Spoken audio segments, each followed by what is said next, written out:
we are into a big one here. So we are doing another swap. This is an international. I don't know which year. But we have a cab in here, front end and beds outside. We're not even ready for the cab, but hey, get it in here. But this is going to be what I prefer to call a triple build, because here's the frame it's going on. No motor transmission, as you can tell, because it's in this truck, which has the body from this truck on it. And I have to pull off the cab and front end. Well, the front end's almost gone. But this has the 5.2 Magnum in it. AC, everything works. The frame has actually been on this where it was hit. So this floor firewall motor transmission is going onto this. And the reason I call it triple build, as you can see, is because 1 cab, 2 cab, 3 cab. We're got to do a little swishy-roo on all these. I also have to get the gas tank out of here because it's a small gas tank. That's a big gas tank. So I got to switch them. The exhaust on this one's coming off. Of course, I got to fix everything. I'm going to pull the cab off of this and put it on the back of here. So that way it's easier for me to pull the motor and transmission straight up, off, over, down.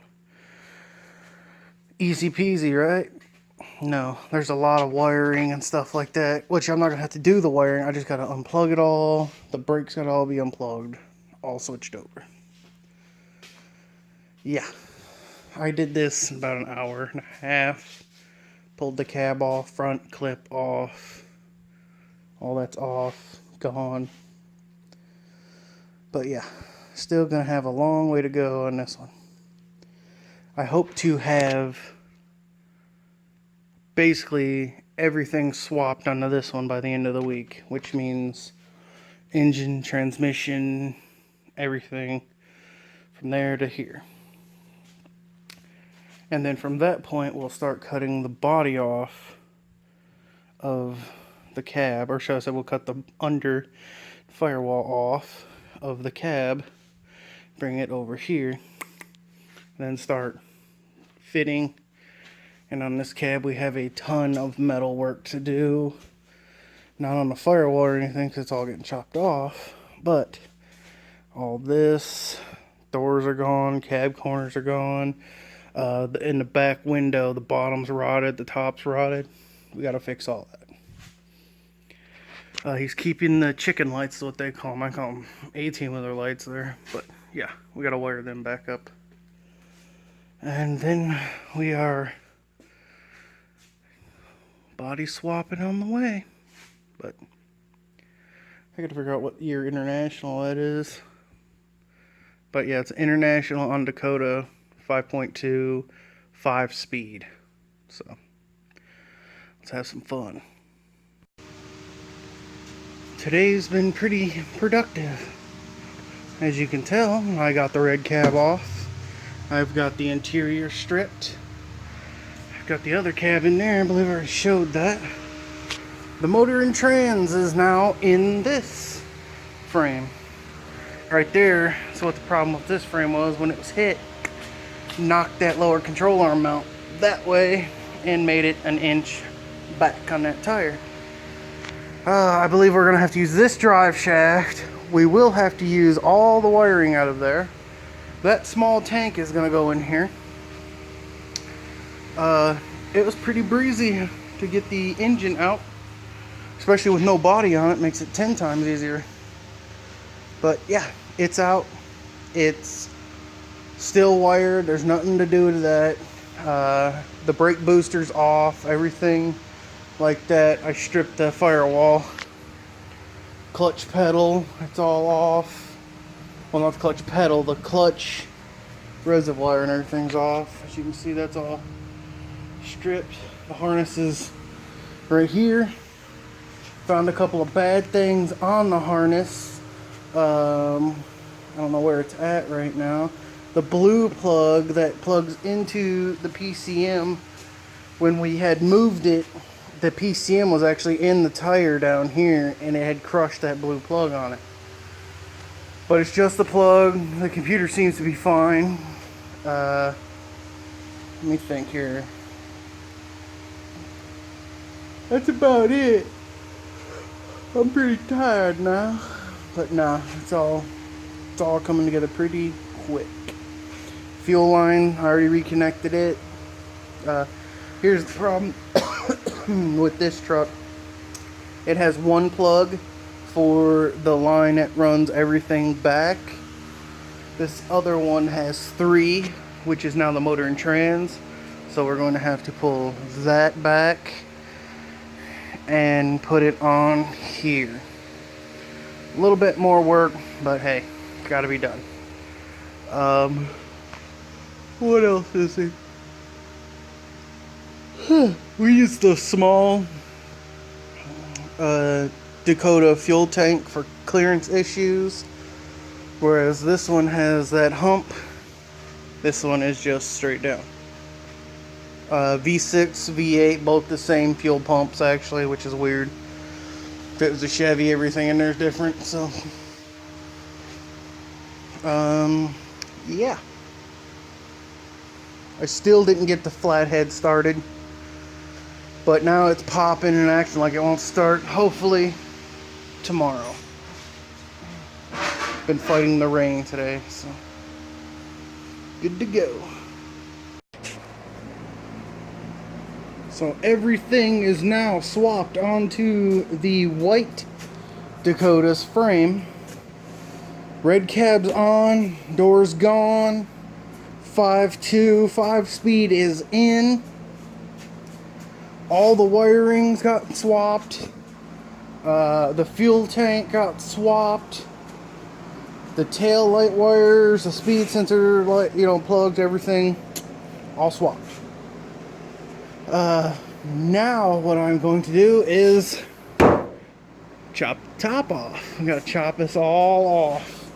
All this coming off, the rockers, the top, all the windshield, all that's now getting cut off. Don't need none of that garbage. These will have to come off. Those are garbage. Basically what we want is the firewall and the floor in there. So get to whip out the old sawzall and chop it up. This is all garbage. That's what we're using. It's either 55 or 56 International. There's the front end. I'm pretty sure I showed all this. That's, I don't know if I showed, but here's what the problem with this frame was. It's hit right here, which pushed the control arm that way back, and it brought the front tire backwards. So yeah, you could fix it, but they're a dime a dozen. Junk them, move on. So now I'm gonna cut it off. Well, today is the 4th or 5th day on this. I now have everything cut off of the body. Dash is out. Oh, that actually scared the crap out of me. I don't know if you heard that sawzall fell over here. But yeah, okay. I have the firewall cut off now. Well, not cut off. I have everything cut off of the firewall and body. Floorboards ready to start cutting out the floor. The 50 whatever International. I don't know International's that good. They're weird. They're like that, out in there. But this is ready now to start cutting again the body off the International and start fitting it up to this. I do know basically everything under here has got to come off, and the dash cluster and everything has to come out of here. So I will be lifting this truck up in the air, and I will be taking my time and cutting all of this out through here. I don't want to cut up too high because, you know, you don't want a gap like that. You gotta fill. I have seen people's around here who have a Chevy and it's like this thick for an S10 somebody did, and I don't even want to say it, but they flux core welded all that through there, and it looks like bird duty. It is terrible. But yeah, so I think I'm gonna call it today because all that was a pain. I'm wore out now. And tomorrow, start cutting the body off of here and mating it up to there. Now, I will probably have to trim some of the sides off of here to fit under this because the Dakota is wider than the International, which is weird. You'd think those old trucks would be wider, but it's not. Again, this is a 5.2 Magnum 318 with a 5-speed stick. So somebody's gonna be clanging and banging them gears in this thing. What else has to be done? I have to rerun the e-brake because of 5-speed. And then we just start redoing all the wiring, running all the wiring, put the brake booster back on, you know, the rebuild process. But for now, that's where we're at. It's going pretty quick. Alright, working hard, working hard. I almost have the body on. Floor's all cut out.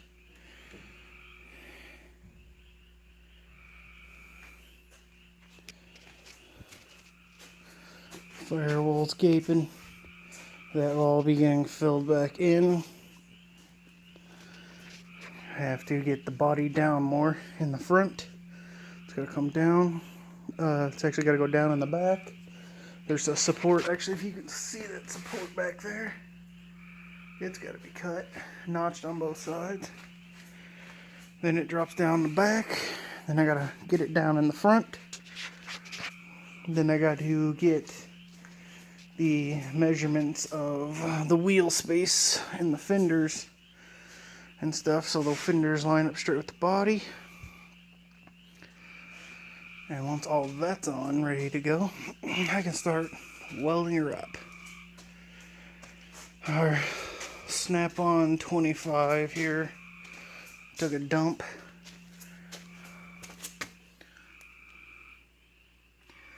And the cable that runs to that, which is the gun, cost almost $700. This is my Everlast 3-in-1 TIG, stick, and MIG. Or no, TIG, stick, and plasma. It only cost me $800.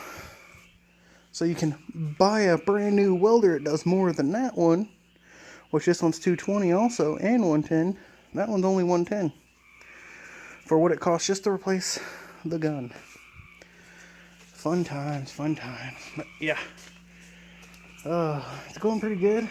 I've only actually been on this 7 days, and usually it's like 2 weeks until I'm this far. So, going good. Moving fast. Okay, so we are not at the shop. We're at my house, at my garage, the big guy garage. And we've had some little bit of extra love going on with my LS right now. But some also other things that are going to be so awesome when I show you. So I'm going to flip the camera around now and show you what's been up. So the first thing that went on, I had Camaro headers for this. They did not fit. They hit my lower control arm mount. So I ordered a set of Speed Engineering. These are C10 C1500 swap headers. They fit fantastic. Down there, perfect. Everything fits perfect on there. Then the next thing we're going to show you is my big brake kit's done. What do I mean by that? I mean, I even purchased some brand new rims. Yeah, boy. These are 20 by 8.5 Riddlers 695s. Now, I have the two front on right now. I still have to drill and do my rear end after I rebuild it, the posi over there. But this is the passenger side header, and it fits flawlessly. I mean, there's nothing touching anywhere. Freaked myself out. I forgot this thing was up on jack still. Up on the jack. But yeah, here's the other one. Whoa. As you can see. Oh yeah. Now, as far as the rear goes, I did not order 20-inch 8.5s. The reason being is because that would have been stupid. What I ordered instead, hopefully there's nothing under here like a giant spider or a snake, was 20 by 10s. These are way meatier, way bigger, way more grip. Yeah. That's for the rear. Hopefully it fits under my skirts. But for now, I do have my 20 by 8s. These are actually 5 by 4.5. And again, my fronts have been converted to 5 by 4 3/4 S10 Camaro bolt pattern. And I am dearly in love with it. So I am working on getting headers on. Well, headers are already on. But I have a list back there on the board, which you can't see, to do, which is fuel pump, fuel lines, bleed the front brakes, so that way it can stop, because I'm probably going to have to push it down the hill to load it onto a trailer to take it to be wired. Yes, I am scared. I don't like Christine being out of my garage. But yeah. And also, this bracket right here is also Speed Engineering. I was getting ready to say another company. But yes, that's Speed Engineering too. So, you can see a nightmare of wiring still has to be done. I still need to finish the loom up somewhat. For some reason, this speed tape just don't want to stick. Look at that. It just don't want to stick. I'm going to have to put something else on there. Put some more speed tape on there, and I'm going to have to figure out why it don't want to stick. I'm about to start hitting it with a torch just to stick it for sure. But yeah, I had to extend these wires because they was not long enough. But they fit now, no biggie. I still have to loom all of that back there to the point where it goes in through the firewall. And then I have to loom, 1 second here, walk through this mess, my original harness to make it work with the LS harness so my gauges work. I will have to add a 4L80E, 4L60E, whatever, trans plugs back into that harness, because I unplugged them thinking, you know, hey, the 700R4 will be fine. And I've been told several times now that 700R4 is going to blow like after one burnout, so I'm just preparing for the future. Other than that, though, she's finally coming along, getting some real progress on her. I do plan on buying a new front end, and the only reason is because my hood and them fenders have some bean dough in it. And I do not want any bean dough as far as I can help it. But yes, there's a lot to do. But she looking good.